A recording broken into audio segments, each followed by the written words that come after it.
Semua keadaan jiwa kita, hati kita, perasaan-perasaan kita sudah lebih dulu bahkan pernah dirasakan oleh Nabi Muhammad SAW. Kalau Anda pernah gelisah, Nabi dulu pernah gelisah. Kalau Anda bahagia, Nabi juga pernah bahagia. Kalau Anda merasakan kekhawatiran, Nabi dulu pernah khawatir. Dan miniatur kehidupan kita sudah dicontohkan dalam perjalanan kehidupan Nabi Muhammad SAW agar kita bisa belajar mengatasi problematika kehidupan. Allahu Akbar, kalau beliau tidak diutus oleh Allah, kita tidak tahu bagaimana cara menyelesaikan pemetaan kehidupan kita hingga dengan saat ini. Bahkan satu ketika pernah beliau kemudian dalam masa yang telah panjang berdakwah, qadarullah kemudian ada wahyu yang jeda datangnya tidak seperti biasanya. Biasanya datangnya cepat, berganti hari turun wahyu, ganti pekan turun wahyu. Ini beberapa masa wahyu belum turun. Ada hikmah di balik itu. Teman-teman sekalian, tiba-tiba beliau naik ke atas bukit, wahyu belum turun juga. Pulang ke rumah, belum turun juga. Sampai keadaan itu terlihat oleh kalangan kafir Quraisy dan mereka berkata, lihatlah Muhammad sudah gila. Dituduh gila. Jadi kalau Anda cuma dituduh dengan hal-hal yang ringan, dituduh soleh, kan? Dituduh kemudian orang yang berubah, dituduh semakin beriman dan sebagainya, barangkali itu lebih baik. Nabi dituduh gila, Anda bayangkan. Itu Muhammad sudah gila. Muhammad sudah ditinggalkan oleh Tuhannya. Muhammad sudah kehilangan pegangannya. Muhammad sudah tidak punya orientasi. Orangnya sudah nggak jelas, bolak-balik tidak karuan. Naik ke atas bukit seakan-akan orang yang frustasi dan seterusnya. Tapi tahukah Anda apa yang terjadi? Setelah berbagai cacian, makian, tuduhan macam-macam diterima oleh Nabi SAW, lantas tibalah masanya Allah menurunkan satu surah, bahkan disandingkan dengan surah yang lainnya. Bersandinglah dua surah ini secara bersamaan turun, surah ke-93 dan surah ke-94-nya, terkait berkelindan memberikan satu harapan yang sangat panjang. Kata Allah, wadduha wal-laili idza saja ma wadda'aka rabbuka wa ma qala walal akhiratu khairul laka minal ula walasawfa yu'tika rabbuka fatarda alam yajidka yatiman fa'awa wa wajadaka dhallan fahada wa wajadaka 'ailan fa'aghna fa ammal yatima fala taqhar wa ammas sa'ila fala tanhar wa amma bi ni'mati rabbika fahaddits. Ya Muhammad, saya bersumpah dengan waktu duha. Kalau kita baca dengan ilmu balaghahnya, itu bukan sekedar sumpah mengilustrasikan waktu duha. Karena di ilmu balaghah itu nanti ada 3 turunan ilmu. Ada disebut ilmu ma'ani, ilmu mencari kata-kata sehingga ungkapannya sesuai untuk disampaikan. Mana kata-kata yang tepat untuk disampaikan dalam konteks yang ingin dibicarakan. Itu ma'ani namanya. Kemudian setelahnya ada ilmu bayan, bagaimana mengemas kosakata yang bagus ini sehingga bisa disampaikan dengan jelas, orang tidak bingung menerimanya, paham maksudnya. Kemudian setelah itu kadang-kadang jelas kalimatnya, tapi kedengarannya tidak indah. Woi, rapatkan, woi, apa belum paham juga? Rapatkan saf. Nah, memang jelas, tapi nggak ngenakin. Maka bagaimana caranya disampaikan dengan jelas, tapi hati kita terasa nyaman, memuji. Terasanya nyaman diserahkan kepada Allah, tapi ada kebahagiaan, disampaikan tidak terasa tergurui, diperintahkan serasanya diberikan jalan untuk mendapatkan kebaikan. Maka yang ketiga disebut dengan ilmu badi' namanya. Ilmu menghiasi kalimat yang disampaikan sehingga terasa dengan nikmat. Turunannya nanti ada majaz namanya. Mengambil sebuah kalimatnya untuk diposisikan pada kalimat yang nyaman disebut dengan kinayah turunannya. Maka teman-teman, kata Allah, wadduha, diterjemahkan demi waktu duha, bukan sekedar waktu duha, karena duha itu ada cahaya yang indah, dirasakannya enak. Antum keluar waktu duha kan enak tuh, berjemur, kata orang Sunda moyan gitu kan, datang, bahkan sampai dianalisis ada vitamin D-nya bisa terasakan ya. Kemudian setelah itu ada kenikmatan, enak suasananya, seakan-akan dunia milik sendiri, yang lain numpang. Wah, nyaman keluar itu. Baik, jadi wadduha itu ingin bersumpah mengilustrasikan waktu kenyamanan yang pernah dilalui. Kalau dalam bahasa tafsir yang luasnya, saya bersumpah Muhammad, demi segala kenikmatan yang pernah engkau rasakan dalam hidupmu, seperti engkau merasakan cahaya duha itu. Engkau pernah senang, saya bersumpah dengan kesenanganmu. Engkau pernah tenang, saya bersumpah dengan ketenanganmu.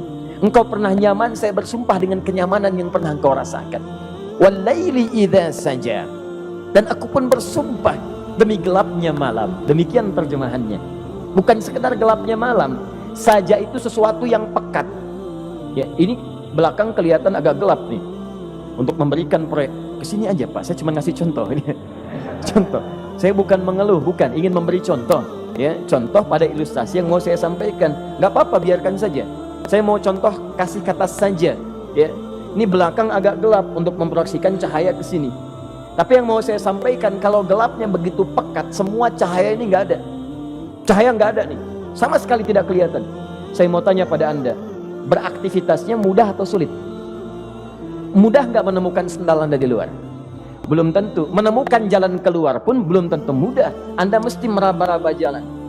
Anda mesti kemudian melihat sesuatu dengan pandangan mata hati Anda. Raba, dan sebagainya. Sampai menemukan jalan, itu pun belum tentu benar. Itulah yang disebut dengan gelapnya malam saja pekat. Kadang-kadang ada orang yang menghadapi satu kesulitan yang pekat, suasananya siang, cuman karena masalahnya begitu pekat, seakan-akan membuat diri dia gelap.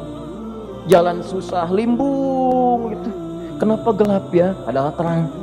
Karena masalah menggelimuti dirinya, seakan-akan dia diselimuti masalah yang gelap. Bimbang dia, makan gak enak, minum gak nyaman, dan seterusnya. Ya, biasanya makan ayam tenang, ini dikasih yang lebih enak juga rasanya pahit, gak enak zamannya. Maka kalau kita ilustrasikan dalam suasana tadi, Muhammad, saya bersumpah, engkau pernah hidup nyaman, ataupun engkau mengalami masalah yang sangat pekat dalam kehidupan. Engkau alami sesuatu yang dahsyat, sampai engkau bingung, bimbang, pekat, mereka menuduhmu dengan macam-macam. Ma wadda'aka rabbuka wa ma qala. Saya pastikan kepadamu, dalam keadaan nyamanmu seperti dulu, ataupun engkau bimbang seperti sekarang, Tuhanmu tidak akan pernah meninggalkanmu ataupun menuduhmu gila. Orang-orang yang dekat dengan Allah Subhanahu wa ta'ala, maka Allah akan menjaganya, baik dalam keadaan yang tenang dan nyaman, ataupun dalam kesulitan yang luar biasa. Walal akhiratu khairul laka minal ula. Nanti saya akan tunjukkan kepadamu, jika kamu telah tabah dan sabar menerima cacian mereka, menerima tuduhan mereka, nggak apa-apa, ini kan muqaddimah. Masa kamu masih panjang. Kamu masih panjang dalam berdakwah, kehidupan kamu masih panjang membawa tugas dan misi. Kalau kamu belum bersabar pada yang sekarang, bagaimana dengan yang di masa depan? Tapi saya pastikan kepadamu, jangankan yang seperti ini, masalah pekat yang paling hebat pun kamu akan hadapi, yang membuat kamu sedemikian sulit lebih daripada ini, yakinkan pada jiwamu, aku tidak akan pernah meninggalkanmu. Ini prinsip dalam kehidupan kita. Jika Anda menggantungkan hidup kepada Allah, Anda bersandar dengan baik kepada Allah, maka ayat ini akan mengatakan, teman-teman sekalian, Allah tidak akan pernah meninggalkan Anda dalam setiap kehidupan Anda. Nanti, sekarang perjuangan, kata Allah, walal akhiratu khairul laka minal ula. Nanti saat kamu tiba di akhirat, saya akan tunjukkan kepadamu ada yang lebih hebat yang tidak pernah kau rasakan sebelumnya saat di bumi. Tidak akan ada lagi kesulitan yang kamu hadapi. Tidak akan ada lagi cacian yang kamu kemudian hadapi. Tidak ada lagi kemudian tuduhan yang kemudian kamu rasakan. Aku akan berikan apapun yang kamu inginkan sampai kamu puas. Wala sawfa yu'tika rabbuka fatarda. Nanti kamu pengen apapun, aku berikan. Kalau saufa masih ada jeda, ya. Kalau bahasanya wa yu'tika mungkin seketika. Tapi ketika mengatakan saufa, artinya bukan saat ini Muhammad. Sekarang pun aku berikan, tapi nanti yang di akhirat aku berikan sampai kamu merasa puas. Ayo minta apa saja. Hadir, hadir, hadir, hadir. Tapi yang paling indah, kalau kamu tidak percaya, alam yajidka yatiman fa'awa. Cobalah ingat, kalau sekarang sedang susah, coba ingat dulu.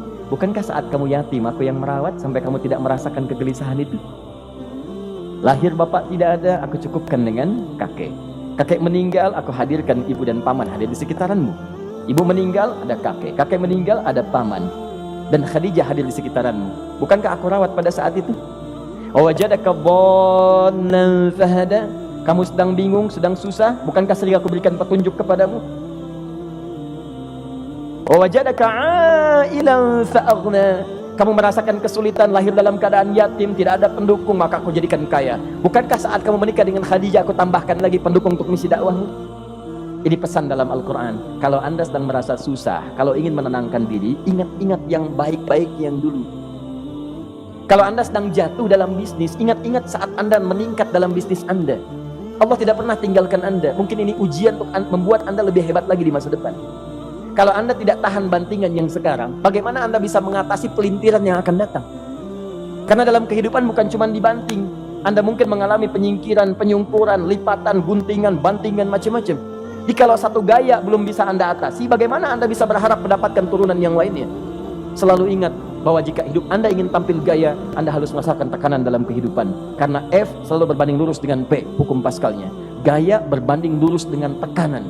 Orang yang ingin tampil gaya dalam kehidupan, maka dia mesti siap menghadapi tantangan-tantangan hidup yang diatasi. Turun ayat sampai ujungnya. Jikalau kamu sudah begini lagi, jangan pernah kamu bentak orang lain. Jangan pernah merendahkan orang lain, karena Allah pun menjaga setiap hamba sepanjang ia mendekat kepadamu. Setelah itulah turun kemudian surah Al-Insyirah. Alam nashrah laka sadrak. Antum kenal Nabi Musa? Baik. Tapi agak lumayan lah. Tadi saya di Soreang kenal Fir'aun, di sini Musa. Baik, alhamdulillah. Perhatikan ya, dahsyatnya pemberian Allah kepada Nabi Muhammad SAW. Nabi Musa alaihi salam, dan sering kali kita bacakan untuk memohon kepada Allah, Rabbi syrahli sadri. Perhatikan baik-baik. Ini keunggulan Nabi Muhammad SAW dibanding Nabi Musa alaihissalam. Dua-duanya Nabi, Rasul, tapi masing-masing punya keistimewaan. Musa, Nabi, berdakwah, memohon kepada Allah kelapangan hati. Rabbi syrahli sadri. Ya Allah, tolong lapangkan hatiku nih. Kenapa mesti lapang? Karena pasti Musa merasakan nih, saya tahu betul karakter Fir'aun. Belum apa-apa sudah memaki. Kalau orang yang hatinya tidak lapang, tidak akan tahan dengan makian, keluarlah kemudian balasan yang tidak digambarkan sebelumnya. Firaun itu kasar. Kasarnya bukan sekedar kasar, bahkan saking kasarnya bisa berujung pada eksekusi kematian. Saya contohkan tadi di sore yang ini, saya nggak suka dengan rambutnya nih, kata Firaun. Bukan nyuruh nyukur mas, tolong pisahkan kepala dari badannya. Gitu gayanya tuh Firaun. Ya, bukan nggak ngenakin, susah dengan Firaun itu. Jadi kalau belum apa-apa datang Musa ke situ, hatinya tidak seluas samudra, hatinya tidak lapang, cuman seluas gelas, tidak akan sabar menerima cacian Firaun. Begitu datang dicaci, dasar anak gak tahu diri, gak tahu malu, sudah saya rawat begini. Ya Allah, saya bosan dengarnya, matiin aja sekarang. Musa Nabi berdoa dikabulkan. Cuman kalau Firaun kemudian ajalnya misal wafat pada saat itu, tidak akan jadi contoh kepada kita untuk kekinian. Bagaimana orang yang bebal untuk bertobat kepada Allah Subhanahu wa ta'ala. Bagaimana penyimpangan dalam kedudukan. Bagaimana dia kemudian akrab dengan pengusaha yang gelap. Di pengusaha gelap berpartner dengan penguasa zalim. Sudah ada dari dulu. Pengusahanya disebut dengan Qarun. Kemudian mohon maaf, ya, yang pemimpinnya disebut dengan Fir'aun. Tokoh intelektualnya disebut dengan Haman. Makanya cerita ini komplit di Quran. Sudah ada. Di setiap persoalan dalam kehidupan masyarakat disebabkan tiga hal yang berkolaborasi. Kalau bukan penguasa zalim, berpartner dengan pengusaha gelap, ditopang oleh intelektual yang sembrono. Itu persoalan. Jadi kalau ada sekarang intelektual menyalahgunakan kepintarannya, dia terlambat, sudah ada Haman dulu. Dan gak usah bersaing, dia bisa bikin piramida, Anda belum tentu bisa membuatnya. Kalah Anda, masih kalah hebat. Ya, jadi kalau dititipkan sesuatu jangan disimpangkan.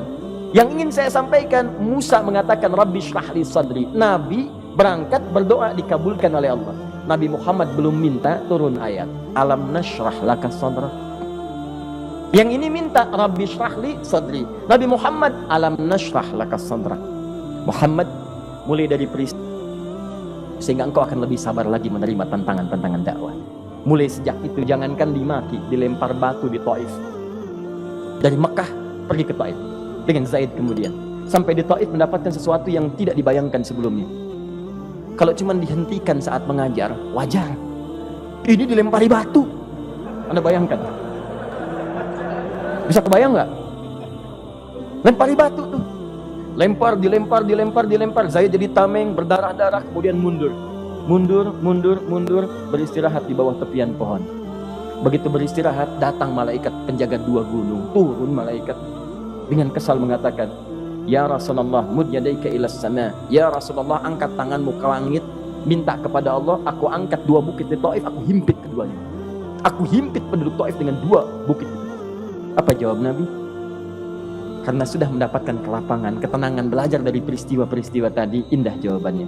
Lah, katanya, tolong jangan lakukan. Innahum qaumun la ya'lamun. Mereka belum paham saja. Mereka belum mengerti. Tolong jangan lakukan.